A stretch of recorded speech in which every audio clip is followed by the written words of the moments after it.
Hello champions, कैसे हैं आप लोग। मैं हूं आपका दोस्त, आपका गाइड, आपका मेंटोर सीए शंकर लखवानी। तो सर, आज किस टॉपिक पे बात करने आए हैं, आज किस टॉपिक पे चर्चा करने आए हैं।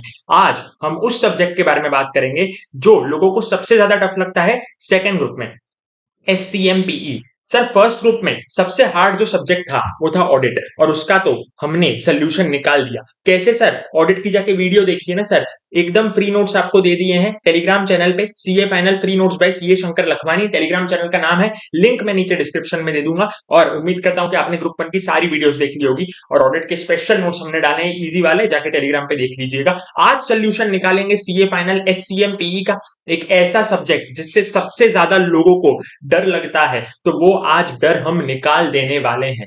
ठीक है, तो अभी मेरी बात सुनिएगा ध्यान से, एकदम बढ़िया तरीके से सुनिएगा। अभी कुछ नोट डाउन मत करना, नोट डाउन आप करना वीडियो के एंड में। वीडियो के एंड में मैं आपको सब कुछ समरी लिखवा दूंगा, तब आप एक पेन पेपर लेके बैठिएगा। पर अभी मेरी बात को सुनिए, क्योंकि अब जो मैं बोलने वाला हूं ना, ये वीडियो आपके एससीएमपी की सारी सॉल्यूशंस निकाल देगी, आपके एससीएमपी की सारी प्रॉब्लम्स को दूर कर देगी। तो एंड तक जरूर देखना, और एक बोनस टिप दूंगा तो वो एंड में लेकर जाना। ठीक है, अभी एक एक करके पॉइंट को सुनना। ठीक है, सारी की प्रॉब्लम्स आपकी दूर हो जाएगी एससीएमपी की। सुनो, ये वीडियो को मैंने बांटा है चार पार्ट्स में। सबसे पहले तो मैं आपको बताऊंगा 6 इंपॉर्टेंट पॉइंट्स जो कि आपको ध्यान रखने हैं सीए फाइनल एससीएमपीई की प्रिपरेशन करते वक्त। फिर मैं आपको बताऊंगा 5 इंपॉर्टेंट पॉइंट्स जो कि आपको ध्यान में रखना है एससीएमपीई को रिवाइज करते वक्त। तो अगर आपने वो 5 पॉइंट्स को फॉलो कर लिया तो एससीएमपीई आपका रिवाइज अच्छे से होगा, प्लस रिकॉल आपका बहुत बढ़िया तरीके से होगा। फिर मैं आपको बताऊंगा कुछ 7-8 क्वेरीज जो कि टेलीग्राम चैनल पे मैंने पूछा था लोगों से कि एससीएमपीई में आपको क्या पर्टिकुलर क्वेरीज आपको पूछनी है, क्या आपको दिक्कत कर रहा है, तो वो भी मैंने आपको बता दी। एकदम सारी क्वेरीज आपकी सॉल्व हो जाएगी इस वीडियो में। और फिर एंड में मैं आपको दे दूंगा बोनस टिप, और पूरा का पूरा मैं आपको समराइज कर दूंगा, लिखवा दूंगा। ठीक है, तो अभी सुनिए, वीडियो के एंड में आप इसको नोट डाउन कर लीजिएगा, और मैं आपको गारंटी दे रहा हूं कि ये वीडियो के बाद आपका एससीएमपी बहुत बढ़िया तरीके से होने वाला है। ठीक है, तो चलिए वीडियो को शुरू करते हैं। चलिए सर, तो शुरू करते हैं उन 6 जरूरी बातों से जो कि आपको ध्यान रखना है एससीएमपीई की प्रिपरेशन करते वक्त। ये 6 इंपॉर्टेंट बातें अगर आपने ध्यान में रख ली ना सर, तो एससीएमपीई की प्रिपरेशन आपकी बहुत ही बढ़िया, बहुत ही स्मूथ तरीके से हो जाएगी। बात नंबर 1, सर कौन सा मटेरियल हम फॉलो करें एससीएमपीई की प्रिपरेशन करते वक्त, वो कौन सा मटेरियल है जो कि रिलायबल है इस सब्जेक्ट के लिए। तो सर सुन लीजिए, आपको जो कंसेप्ट है ना, जो थ्योरी वाले कंसेप्ट है उनकी बात कर रहा हूं। जो थ्योरी वाले कंसेप्ट है आपको करने हैं मार्केट में किसी भी रेफरेंस बुक से। लेकिन एक बात ध्यान रख लीजिएगा कि जो मार्केट में बुक आपको मिल रही है किसी भी ऑथर की, उसमें आईसीएआई के, हमारी जो बॉडी है आईसीएआई, उसके कीवर्ड्स यूज होने बहुत ज्यादा जरूरी है। नहीं तो आईसीएआई आपके मार्क्स भयंकर तरीके से काटेगा। एससीएमपीई में आईसीएआई पहले ही बहुत बच बच के मार्क्स देता है, इतने अच्छे मार्क्स नहीं आते एससीएमपी में। ठीक है, तो ये मैं आपको बोल रहा हूं कि आप देख लीजिएगा आईसीआई के कीवर्ड्स उसमें होने चाहिए, जो भी थ्योरी नोट्स आप यूज कर रहे हैं वो। सर मॉड्यूल आप यूज मत कीजिएगा, किसके लिए सर? थ्योरी के लिए। ठीक है, एससीएमपी की थ्योरी के लिए। सर क्वेश्चंस हमें कहां से करने हैं? क्वेश्चंस के लिए आईसीएआई की मॉड्यूल और आईसीएआई की केस स्टडी डाइजेस्ट, इससे बेस्ट कुछ भी नहीं है सर। मार्केट में कोई भी रेफरेंस बुक आप मत यूज कीजिएगा। As far as question are concern, module plus case study digest, इससे डेडली कॉम्बिनेशन, इससे बेस्ट कॉम्बिनेशन कुछ भी नहीं है। इसमें जितने भी क्वेश्चन है आप कर लीजिएगा, आपका पक्का पक्का पक्का एग्जामिनेशन आना ही आना है, ये मेरी गारंटी है। ठीक है, तो ये थी बात नंबर 1 मटेरियल को लेकर के। ठीक है, क्वेश्चन बैंक किसी की भी फॉलो करने की जरूरत नहीं है आपको। Module plus case study digest के आपने जितने भी सम्स है, जितने भी केस स्टडीज है, जितना भी सब कुछ कर लिया ना, आपका एग्जामिनेशन पक्का है। लेकिन थ्योरी के लिए आप नोट्स देख लीजिएगा। Point number 1। Point number 2, sir theory को ज्यादा फोकस करें या प्रैक्टिकल को ज्यादा फोकस करें? मुझे एक बात बहुत ज्यादा पूछिए। सुनो, आईसीआई ने क्या किया ना, जब एससीएमपी नया नया सब्जेक्ट बनाया ना, तो प्रैक्टिकल ओरिएंटेड सब्जेक्ट था, सम्स पूछता था, थ्योरी को तो भाव तक नहीं देता था। लेकिन बाद में उसे पता चल गया कि लोग तो खाली प्रैक्टिकल के बेसिस पे पास हो रहे हैं, तो उसने एससीएमपी को एक थ्योरी सब्जेक्ट बना दिया। अब प्रैक्टिकल का पोर्शन कम करके उसने थ्योरी का पोर्शन बढ़ा दिया। लेकिन अगर आप मई 2023 का पेपर देखें, जो कि अभी लेटेस्ट पेपर था, उसमें प्रैक्टिकल भी बहुत सारा पूछा गया है। So the moral of the story is कि थ्योरी और प्रैक्टिकल दोनों को आपको इक्वल वेटेज देना है। अब आप एक बात समझ लीजिए, नवंबर 23 के अटेम्प्ट में आप ऐसा सोच के मत बैठना कि मैं सिर्फ थ्योरी करूंगा तो मैं पास हो जाऊंगा, या मैं सिर्फ प्रैक्टिकल करूंगा तो मैं पास हो जाऊंगा। नहीं सर, ऐसा नहीं होने वाला। आपको थ्योरी भी करनी है और प्रैक्टिकल भी करना है, दोनों पे ही आपने इक्वल फोकस रखना है, प्रिपरेशन के टाइम भी और 1.5 दिन के रिविजन के टाइम भी। ये आपको पॉइंट नंबर 2 दिमाग में डाल लेना है। अब आप किसी से भी मत पूछना जाके कि थ्योरी पे ज्यादा फोकस करूं या प्रैक्टिकल पे, both are equally important for the purpose of SCMPE. Okay, तो ये था मेरा point number 2। Point number 3, SCMPE is the only subject जिसमें मैं आपको बोलूंगा कि आपने एक भी चैप्टर नहीं छोड़ना है। क्यों सर, ऐसा क्यों बोल रहे हो आप, कोई तो चैप्टर हमको छोड़ने दो सर। नहीं सर, नहीं छोड़ सकते। क्यों सर, बजटरी कंट्रोल जैसा चैप्टर भी जो कि बहुत छोटा है ना, वो पिछले 2 अटेम्प्ट का आप जाके उसका वेटेज देख लीजिए। नवंबर 22 में उसका वेटेज था भयंकर, तो लोगों को लगा कि मई 23 में वो नहीं आने वाला, लेकिन वो मई 23 में वापस से आ गया 10-1 मार्क का, और नवंबर 22 में तो वो कुछ 20-30 मार्क का था। तो ये आपको ध्यान रखना है, जो छोटे छोटे चैप्टर्स है ना, उसमें भी आईसीआई खेल रहा है। क्यों, एससीएमपी में इतने चैप्टर्स नहीं है सर, 10-12 चैप्टर्स है, तो आईसीआई को हक है ना कि वो सारे चैप्टर्स में से पूछे।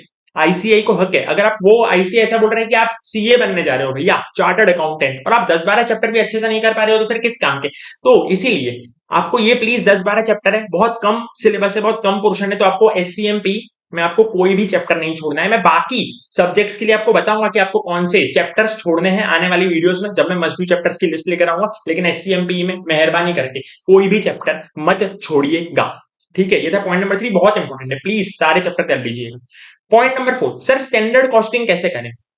स्टैंडर्ड कॉस्टिंग में है ना, बहुत सारे टाइम ऐसे एकदम out of the box sums बन के आ जाते हैं कि मेरे से वो सम्स बन ही नहीं रहे सर, मैं वो सम्स को सॉल्व करना मतलब कर ही नहीं पा रहा हूं सर, तो इतने हार्ड हार्ड मैं सम्स की प्रैक्टिस कैसे करूं। सुन लो सर, स्टैंडर्ड कॉस्टिंग में है ना, मैं आपको बता रहा हूं, सिर्फ मॉड्यूल के और केस स्टडी डाइजेस्ट के सम्स देख लेना। पास्ट पेपर्स में आरटीपी एमटीपी में आपको बहुत टफ सम्स मिलेंगे, लेकिन कंपैरेटिवली मॉड्यूल में बहुत इजी सम्स है। तो मैं बोल रहा हूं something is better than nothing. आपने स्टैंडर्ड कॉस्टिंग के लिए, बाकी सारे चैप्टर्स तो इजी है, टैकल कर पाते हैं लोग, मेरे को पता है सबसे ज्यादा जो क्वेश्चंस आते हैं मेरे को वो स्टैंडर्ड कॉस्टिंग के आते हैं, बहुत से क्वेश्चंस मेरे को आते हैं स्टैंडर्ड कॉस्टिंग के रोज। तो सर स्टैंडर्ड कॉस्टिंग में आपने क्या करना है, मॉड्यूल के सम्स और केस स्टडी डाइजेस्ट के सम्स, केस स्टडी डाइजेस्ट में तो सम्स भी नहीं है, 1-2 खाली केस स्टडी है, बस आप इतना कर लीजिएगा तो भी आपका काम चल जाएगा, क्योंकि something is better than nothing. आप छोड़ दो स्टैंडर्ड कॉस्टिंग पूरा, इससे अच्छा तो आप मॉड्यूल के सम्स कर लो। सर कैसे करने हैं सर स्टैंडर्ड कॉस्टिंग के सम्स, स्पेशली अगर मैं सेल्फ स्टडी कर रहा हूं तो यूट्यूब पे जाइएगा, CA final SCMP standard costing module sums, आपको बहुत सी वीडियोस मिल जाएगी, और मॉड्यूल के सम्स बहुत इजी है, रिलेटिवली बहुत इजी है। मैं भी स्टैंडर्ड कॉस्टिंग में सिर्फ और सिर्फ आईसीएआई की मॉड्यूल ही करके गया था, तो मैं आपको बोल रहा हूं हो जाएगा। माना कि क्वेश्चंस हार्ड आते हैं स्टैंडर्ड कॉस्टिंग में, हो सकता है कि क्वेश्चंस एकदम आउट ऑफ द बॉक्स आ जाए स्टैंडर्ड कॉस्टिंग में, लेकिन अगर आपने छोड़ रहे हो ना सर, तो उससे अच्छा तो ये देख लो, क्योंकि हो सकता है आ जाए। नवंबर 22 में डिक्टो मॉड्यूल का सम आ गया था, जिसमें स्टैंडर्ड कॉस्टिंग में, तो प्लीज आपने स्टैंडर्ड कॉस्टिंग भी नहीं छोड़ना है, आपने वो मॉड्यूल में से करना करना करना है। अब से सोचना भी मत स्टैंडर्ड कॉस्टिंग को छोड़ने के बारे में। कभी 40 मार्क का अगर आ गया ना स्टैंडर्ड कॉस्टिंग इस अटेम्प्ट में, तो फिर आपने अगर छोड़ा होगा तो सोच लो आपकी क्या हालत होगी। अगर आपने मॉड्यूल की होगी तो 40 में से 20 आप कवर कर पाते हो, वो मेरी गारंटी है, बराबर। Point number 5, very important sir, very important, कान खोल के सुनो। ट्रांसफर प्राइसिंग एक बहुत ज्यादा इंपॉर्टेंट चैप्टर है जो कि मई 23 में नहीं आया था, तो ट्रांसफर प्राइसिंग मेरी लिख के ले लो, बात मेरी पक्की है एकदम, लिख के ले लो, स्टैम्प पेपर में मैं ठप्पा मार के देता हूं, 10 से 20 नंबर का आना ही आना है नवंबर 23 में। ट्रांसफर प्राइसिंग आएगा आएगा आएगा, इसको अगर छोड़ने की आपने गलती करी तो आप गए। ट्रांसफर प्राइसिंग बहुत इंपॉर्टेंट बात है, ट्रांसफर प्राइसिंग कर लो, 10 से 20 मार्क का पक्का आएगा, ठीक है। तो ये है मेरा पॉइंट नंबर 5। पॉइंट नंबर 6, आपको जो थ्योरी लिखनी है ना, वो कैसे लिखनी है सर, पॉइंट वाइज आपको थ्योरी लिखनी है एससीएमपी के पेपर में। जब आप थ्योरी प्रेजेंट करोगे तो सर मॉड्यूल में तो पैराग्राफ में लिखी है, लिखी होगी मॉड्यूल में पैराग्राफ में, लेकिन आपको उसको पॉइंट वाइज कन्वर्ट करके लिखना है। तो ये आपको बहुत ज्यादा इंपॉर्टेंट बात ध्यान रखना है, क्योंकि जब आप पॉइंट वाइज लिखोगे ना, तो आपका पेपर प्रेजेंटेशन बहुत बढ़िया रहेगा। आप नीचे अंडरलाइन करोगे तो आपका सब कुछ एकदम बढ़िया रहेगा, आपका बहुत बढ़िया तरीके से सब कुछ दिखेगा आपका पेपर, और आपको मार्क्स बढ़ने के चांसेस है। तो ये 6 इंपॉर्टेंट बात है जो कि आपको एससीएमपी की प्रिपरेशन में ध्यान रखनी है। अब मैं आपको बताऊंगा कि क्या बातें आपको ध्यान में रखनी है जब आप एससीएमपी को रिवाइज करने बैठे। तो सर रिवाइज करने बैठेंगे ना, तो ये वाली बातें 5 बातें बताऊंगा, अगर आपने ध्यान में रख ली ना सर, तो बहुत ही आपका मजा आएगा, रिकॉल आपका बढ़िया से होगा, और एससीएमपी का आपका सारा डर निकल जाएगा, ये आपके भाई की गारंटी है, ठीक है। सुन लीजिए, फर्स्ट रीडिंग जब आपने करी होगी एससीएमपी की नवंबर 23 की, जो कि आपकी अगर चल रही है या फिर खत्म हो गई होगी फर्स्ट रीडिंग, तो उसमें तो आपको टोटल आपने देखा होगा, बराबर। टोटल आपको देखना है जो भी आपने, जैसे कि थ्योरी के लिए आप जो भी कॉन्सेप्ट नोट्स यूज कर रहे हो, और आपने सम्स के लिए जो भी यूज किया है, मैं तो बोल रहा हूँ module plus case study digest use कर लो सम्स के लिए, तो जो आपने फर्स्ट रीडिंग में आपको टोटल देखना है। रिवीजन जब आप करोगे ना, तो आपको थ्योरी नोट्स पे ज्यादा फोकस करना है, थ्योरी के सम्स पे आपने कम फोकस करना है। सर थ्योरी के सम्स ये क्या होते हैं, केस स्टडीज, 5S, टीपीएम, इन सब के जो केस स्टडीज होती है ना, उस पे आप कम फोकस करो सर। जो थ्योरी के नोट्स है ना सर, उस पे ज्यादा फोकस करो। थ्योरी के नोट्स के बेसिस पे उसमें जो कीवर्ड्स है ना, उसके ही आपको मार्क्स मिलेंगे। बाकी एससीएमपी में जो सोल्यूशंस है वो बहुत बड़े बड़े होते हैं सर, हम कैसे मैनेज करें? नहीं सर, आपको खाली थ्योरी के जो कीवर्ड्स है ना, मार्क्स उसके ही आपको मिलने वाले, तो आपके नोट्स पे ध्यान देना सर, क्लियर है? और रिविजन में अपने सम्स पे ध्यान देना है। जो सम्स है ना, प्रैक्टिकल सम्स, न्यूमेरिकल सम्स, उसको उस पे से ध्यान हटाना मत भूलिएगा, उस पे आपको ध्यान देना है। थ्योरी के नोट्स पे ध्यान देना है और ऊपर ऊपर से देख लेना है थ्योरी की केस स्टडीज को, क्योंकि बहुत बड़े बड़े सोल्यूशंस है ना थ्योरी के, जो भी क्वेश्चंस है, केस स्टडीज है, तो लोगों को समझ नहीं आता हम टैकल कैसे करें। मैं जब स्टूडेंट था मुझे भी नहीं समझ आता था, मैंने सेल्फ स्टडी किया था एससीएमपी, मेरे पास भी बताने वाला कोई नहीं था, लेकिन मैं आपको बताने आया हूं क्योंकि मेरे को पता है कि बहुत सारे लोगों को ये दिक्कत आती होगी कि सर इतने बड़े बड़े हम कैसे करें केस स्टडीज। नहीं सर, जो आपके थ्योरी के जो नोट्स है ना, बस आपने उस पर फोकस करना है। इतने बड़े बड़े बड़े बड़े सोल्यूशन आपको एग्जाम में नहीं लिखने हैं। थोड़ा बहुत आपको एक दो लाइन आपको हर चीज की लिखनी है। अगर 7-8 लाइन है तो आपको 2-3 लाइन ही लिखनी है एग्जाम में किसी भी पॉइंट में। अगर 5 पॉइंट है मान लो मॉड्यूल में, और उन 5 मॉड्यूल्स में, सॉरी, उन 5 पॉइंट्स में अगर चार पांच लाइन का एक्सप्लेनेशन है, हमको 1-2 लाइन का ही लिखना है, जो भी कीवर्ड्स आपके नोट्स में हो ना, वो वाले, ठीक है? तो ये एक थी बहुत इंपॉर्टेंट बात कि ज्यादा अपने को फोकस नहीं करना है थ्योरी वाले बड़े बड़े क्वेश्चंस पे, वो आपका टाइम खाएंगे। थ्योरी नोट्स पे फोकस करना और सम्स पे फोकस करना। पॉइंट नंबर 2 ये है सर कि आपको मिनिमम 2 रिवीजन करने हैं सम्स के लिए और मिनिमम 3 रिवीजन करने हैं थ्योरी के लिए। सर आप ऐसा क्यों बोल रहे हो? सर सुन लो, सम्स जो है ना सर, वो आप लिखोगे ना सर, आपको रिटर्न रिवीजन भी करना है सम्स का। जो बड़े बड़े क्वेश्चन है आपको उनका रिटर्न रिवीजन करना है, तो आपको 2 बार में हो जाएगा। लेकिन थ्योरी एक ऐसी चीज है ना जो कि लोगों को आसानी से दिमाग में बैठती नहीं है, तो उस पर्पस के लिए मैं बोल रहा हूं आपको कम से कम 3 रिवीजन करने हैं थ्योरी के। चाहे कुछ भी हो जाए, कम से कम 2 रिवीजन सम्स के, 3 रिवीजन थ्योरी के। ये बात को आपने ध्यान में रखना है, ठीक है? पॉइंट नंबर 3, ओरल रिवीजन करना चाहिए या रिटर्न रिवीजन करना चाहिए? थ्योरी का आपने करना है ओरल रिवीजन, स्मॉल क्वेश्चंस का आपने करना है, स्मॉल न्यूमेरिकल क्वेश्चंस का आपने करना है oral revision, big practical questions का आपने करना है रिटर्न रिवीजन। सर ठीक है, थ्योरी का तो हम ओरल रिवीजन कर लेंगे। अब स्मॉल क्वेश्चंस कौन से हैं न्यूमेरिकल में? देखो सर, जो क्वेश्चंस होते हैं ना, आधे पेज का जिसका सोल्यूशन है, 1 पेज का जिसका सोल्यूशन है, वो सारे क्वेश्चंस के लिए तो आपने क्या करना है, ओरली आप उसको टिक कर दोगे तो भी चलेगा, लेकिन रिटर्न रिवीजन करने बैठना बिग प्रैक्टिकल क्वेश्चंस का, ठीक है? जो बिग प्रैक्टिकल क्वेश्चंस होते हैं उसका रिटर्न रिवीजन करना, क्योंकि आपने अभी हाथ चलाना है। मैंने आपको पहले भी बोला था कि आपने अगर आज हाथ नहीं चलाया तो एग्जामिनर का हाथ उधर चल जाएगा आपको 0 नंबर देने में। तो प्लीज ये रिटर्न रिवीजन आपने करना, नहीं तो एग्जाम में बनेगा नहीं। मेरे को वही दिक्कतें आ रही थी कि मैं जब एग्जाम में लिखने बैठा था तो मेरे को बन रहा नहीं था, क्योंकि मैंने बहुत सारे बिग सम्स में रिटर्न रिवीजन नहीं करा था। तो प्लीज आप ऐसी गलती मत कर दीजिएगा। पॉइंट नंबर 4, सर मैराथन हमें देखनी चाहिए किसी भी टीचर की या नहीं देखनी चाहिए? तो सर सुन लीजिए, रिवीजन पर्पस के बाद से अगर मैं ये पॉइंट बता रहा हूं, तो प्रैक्टिकल सम्स को सॉल्व करने के लिए अगर आपको कोई दिक्कत आ रही है और वो मैराथन में वो सम्स कवर किए गए हैं, तो पक्का देख लीजिए जाके, बराबर? मैं आपको मना नहीं कर रहा हूं, लेकिन थ्योरी के लिए आपको खुद से मेहनत करनी पड़ेगी। कोई भी इस वर्ल्ड का मैराथन रिवीजन आपको थ्योरी याद नहीं कराएगा, तो थ्योरी के लिए थोड़ी सी मेहनत खुद करना।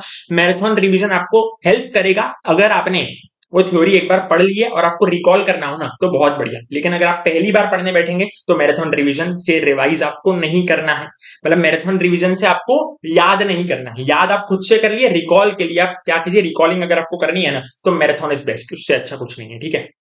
ये है point number 4। Point number 5, revision purpose के लिए सर आरटीपी एमटीपी करें या फिर ना करें, छोड़ दें? आरटीपी एमटीपी छोड़ दीजिए। सर क्यों? आरटीपी एमटीपी में तो बहुत सारे ऐसे सम्स भी होते हैं सर जो कि एकदम आउट ऑफ द बॉक्स होते हैं, जो कि आपके दिमाग को खोलते हैं और जो कि थोड़े अलग होते हैं, तो हमें वो प्रैक्टिस करने चाहिए ना सर। थोड़े अलग प्रकार के सम्स है ना वो सर। सर सुन लीजिए, आरटीपी एमटीपी आज आप आज कर भी लेंगे ना, आपको आखिरी 1.5 दिन में मॉड्यूल और केस स्टडी डाइजेस्ट भी करने का टाइम नहीं मिलने वाला है। तो बेहतर ये होगा कि आरटीपी एमटीपी में आज आप जितना टाइम दे रहे हैं उतना आप वापस से कोई मॉड्यूल केस स्टडी डाइजेस्ट करने में दे दीजिए, तो वो आपके लिए अच्छा रहेगा। आरटीपी एमटीपी को भूल जाइए। मैंने आज तक मेरे पूरे स्टूडेंट करियर में CA foundation, CA inter and CA final न किसी सब्जेक्ट की आरटीपी देखी है, न किसी सब्जेक्ट की एमटीपी देखी है। तो मैं आपको यही सलाह दूंगा, बहुत एक्स्ट्रा टाइम है तो आरटीपी एमटीपी देखिए, नहीं तो आपने बार बार मॉड्यूल और केस स्टडी डाइजेस्ट को ही रिवाइज करना है। आप सब कुछ कर लेंगे तो आपको मार्क्स आ जाएंगे ऐसा मत समझना, लेकिन आप वही चीज बार बार करेंगे ना तो आपके मार्क्स आएंगे पक्का पक्का पक्का। उस चीज में आप स्पेशलाइजेशन करेंगे ना तो आपके मार्क्स आएंगे पक्का पक्का पक्का। और मॉड्यूल केस स्टडी डाइजेस्ट आपने कर ली ना तो 70 मार्क आप आराम से लेके आ सकते हो, 70 मार्क्स आराम से आ जाएंगे, ठीक है? तो ये थी कुछ बातें एससीएमपी को रिवाइज करने के बारे में सर, ठीक है? यस। अब मैं आपको बताता हूं कुछ क्वेरीज जो कि लोगों ने मेरे को पूछी। मैंने टेलीग्राम चैनल पे पूछा था लोगों से कि क्या आपको एससीएमपी में क्वेरीज आ रही है, तो वो मैं सॉल्व करके दूंगा। ठीक है, तो वो क्वेरीज मैं आपका सोल्यूशन लेकर आ गया हूं कि वो क्वेरीज जो हैं उन सबको मैंने यहाँ पे लिख दिया है और सबका मैं आपको सोल्यूशन लेके आ गया हूँ। तो अगले जो मैं बनाऊंगा चैप्टर्स की, जो सब्जेक्ट्स का मैं बनाऊंगा, उसके लिए मैं पूछूंगा, तो टेलीग्राम चैनल ज्वाइन कर लेना जरूर, नीचे लिंक में डिस्क्रिप्शन में दे देता हूँ सर। इंपॉर्टेंट पॉइंट सुन लो। पॉइंट नंबर 1, थ्योरी क्वेश्चंस कैसे करें और उसका एप्लीकेशन हम कैसे करें। तो थ्योरी क्वेश्चंस में मैंने आपको बोला, आप थ्योरी क्वेश्चंस पढ़ते हो ना, तो आप अपने नोट्स में से पढ़ते हो, जिस भी टीचर के आप नोट्स यूज करते हो ना, उसमें तो थ्योरी बहुत शॉर्ट दी होती है, लेकिन जब आप खोलते हो आईसीआई के क्वेश्चंस या उस क्वेश्चन या उस फैकल्टी का क्वेश्चन बैंक जब आप खोलते हो तो आप डर जाते हो। क्यों सर हम डर जाते हैं? सर हम इसलिए डर जाते हैं क्योंकि बहुत सारे बड़े बड़े आंसर्स होते हैं, बहुत बड़े बड़े आंसर्स होते हैं सर, जो हमारे कॉन्सेप्ट नोट्स में होते हैं। अगर वो 2 लाइन में कुछ एक्सप्लेन किया गया है तो मॉड्यूल में वो 8 लाइन में उसका आंसर है, वो वाले थ्योरी का। तो सर सुन लीजिए, आपको इतना सारा नहीं लिखना है एग्जाम में, वो आईसीएआई है, वो भगवान है, उन्होंने इतना सारा लिखा है, हमारे पास टाइम नहीं है 3 घंटे में इतना सारा लिखने का। ये बात आपको समझनी पड़ेगी आज।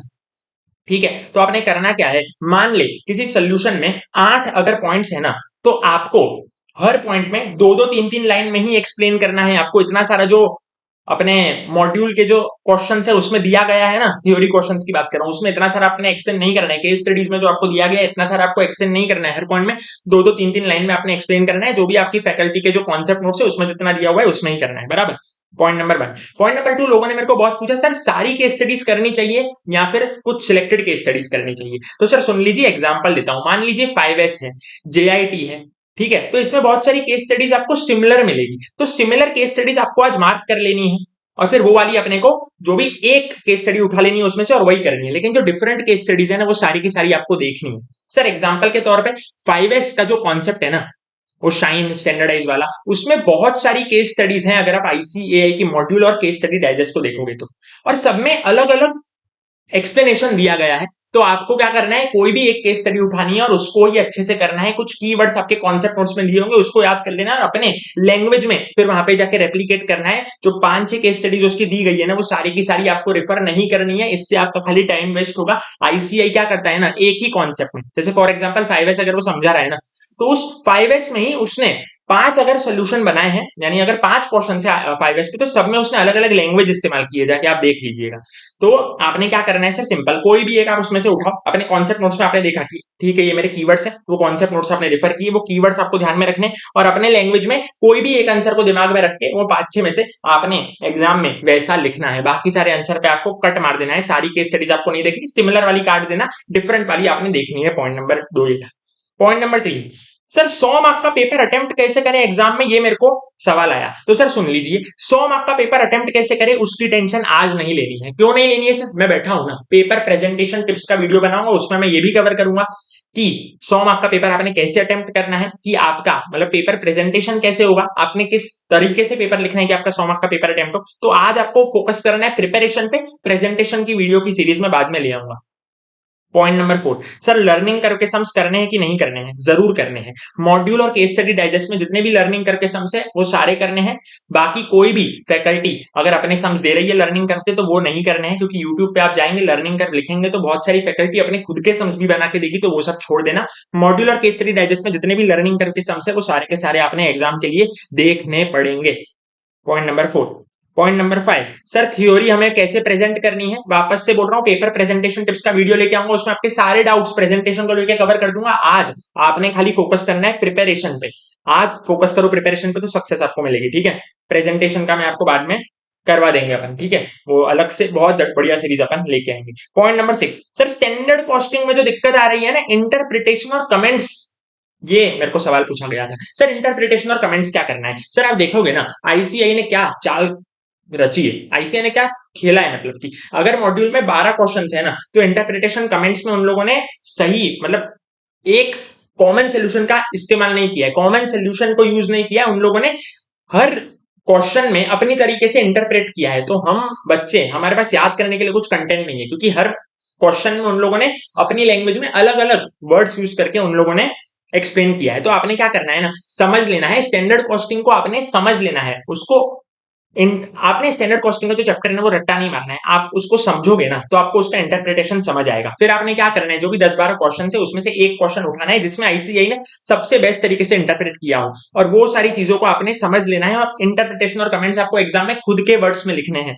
इंटरप्रिटेशन और कमेंट्स आपको आईसीएआई का कोई भी आप उठाइए, जो भी 10-12 क्वेश्चन है उसमें से आप कोई भी क्वेश्चन उठाइए जिसमें आपको लगता है कि बेस्ट तरीके से इंटरप्रेट किया गया है, ठीक है। और वो इंटरप्रिटेशन और कमेंट्स आपको याद करना है, और उस हिसाब से आपको जो भी क्वेश्चन आ रहे हैं एग्जाम में तो उनको टैकल करना है। मैंने बोला स्टैंडर्ड कॉस्टिंग के लिए आपको क्या करना है, मॉड्यूल की सम्स कर लीजिए तो भी इनफ है। अगर आप सब कुछ कर रहे हैं तो भी बेस्ट है, मतलब तो बेस्ट है। लेकिन जो लोग छोड़ रहे हैं ना, जो लोग सोच रहे हैं कि यार स्टैंडर्ड कॉस्टिंग तो हो रहा नहीं है, जो लोग दुख लेके बैठेंगे सर स्टैंडर्ड कॉस्टिंग हम कैसे करें, मॉड्यूल के सम्स देख लो, वो बहुत ईजी है। मैं खाली मॉड्यूल के सम्स ही देख कर गया था।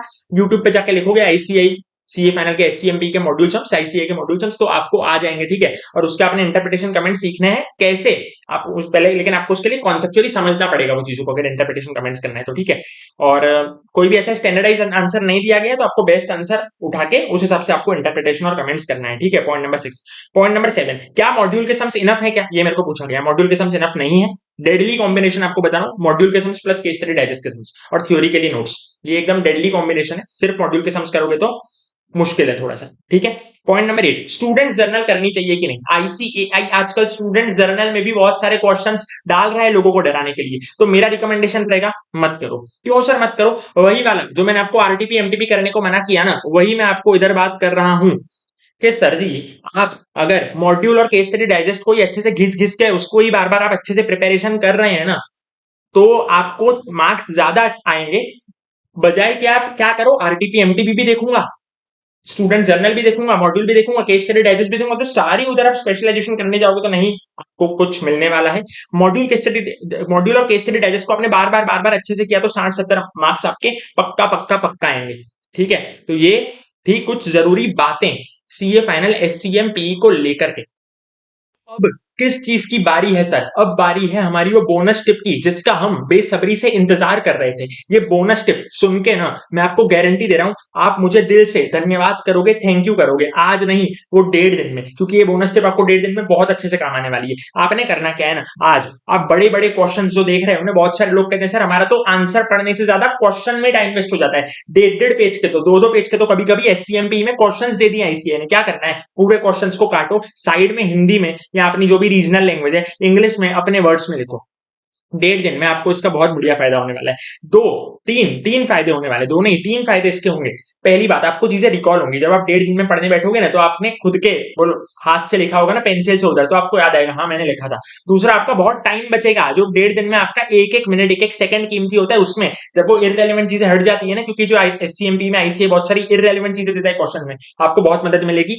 आपका सब कुछ शॉर्ट में आप पढ़ पाओगे। और तीसरा, आप जब अपनी लैंग्वेज में पढ़ोगे, रीजनल लैंग्वेज में पढ़ोगे, आपको वो फील आएगा, ठीक है। तो ये 3 बहुत जरूरी फायदे थे ट्रिक के करना। सच में ये ट्रिक मेरे को बहुत बाद में पता चली, तो इसका बहुत ज्यादा फायदा होता है, ठीक है। तो अब करना क्या है आपने, अब सुन लीजिए आपने क्या करना है। आपने एक पेन और पेपर लेके मैं आपको कुछ इंपॉर्टेंट टिप्स लिखवाऊंगा, जो भी मैंने बताया उसमें से निकाल निकाल के मैंने कुछ 10-12 पॉइंट्स बना दिए हैं, ये मैं आपको लिखवाऊंगा। तो आपको एससीएमपी की टेंशन लेने की जरूरत ही नहीं है। जब भी आप किसी टेंशन में फंसो, ये आप 10-12 पॉइंट्स निकाल के देख लेना, आपको पूरी क्लैरिटी मिल जाएगी कि एससीएमपी को अप्रोच किस तरह से करना है, ठीक है। सुन लो, आपने अच्छी तरीके से ये चीजें लिख लेनी है, बराबर। सुन लो, मैं बोल रहा हूं, डिक्टेट कर रहा हूं। Point number 1, for theory refer notes of any faculty in which ICAI keywords are incorporated. पूरी समरी दे रहा हूं मैं आपको। Okay, for theory, refer notes of any faculty in which ICA keywords are incorporated. For sums, you have to refer module and case study digest. Point number 1. Point number 2, equal weightage should be given to theory as well as practical. Point number 3, SCMP is the only subject in which you cannot afford to leave any chapter. Point number 4, standard costing should be solved at least from module and case study digest. Point number 5, don't leave transfer pricing. Point number 6, theory answers are to be presented point wise. Point number 7, at the time of revision, focus more on theory and sums. Focus less on theory questions. You have to focus more on theory notes and sums and focus less on theory questions. Next point, minimum 2 revisions for sums and minimum 3 revisions for theory. Next point, oral revision for theory and small sums and written revision for big numerical sums. Next point, refer marathon for revision purpose only, but when you are memorizing the things, study on your own. Next point, no need to refer RTP or MTP. Next, focus on keywords in theory. Next, not all case studies are to be referred. Mark similar case studies and don't refer them in next revision. अगला point, for learning curve questions, refer module and case study digest questions. Next point, conceptually understand standard costing chapter and frame your own interpretation and comments on the basis of the comments given in the module sums. Okay. Next point, only module sums are not enough. Module plus case study digest plus theory notes are deadly combination. अगला, no need to refer students journal. और bonus point, cut big questions and write it in your own language besides that questions. तो ये कितने points हो गए हमारे? लगभग 15-16 points तो आराम से हो गए, उससे भी ज्यादा. ये कुछ अपने 17-18 पॉइंट हो गए. तो आपने ये चीजें जब आप दिमाग में रखोगे ना सर, तो आपकी चीजें बहुत बढ़िया तरीके से हो जाएगी. आपका एससीएमपी का प्रिपरेशन बहुत ही बढ़िया तरीके से हो जाएगा. वीडियो अगर आपको पसंद आई हो ना, तो लाइक करना, दोस्तों के साथ शेयर करना, चैनल को सब्सक्राइब करना और कमेंट सेक्शन में बताना कि आपको ये वीडियो कैसी लगी. और आपने कमेंट सेक्शन में खुद को ये प्रॉमिस करना है that yes I will score exemption in all the subjects. ठीक है, मिलते हैं नेक्स्ट वीडियो में. Till then keep learning.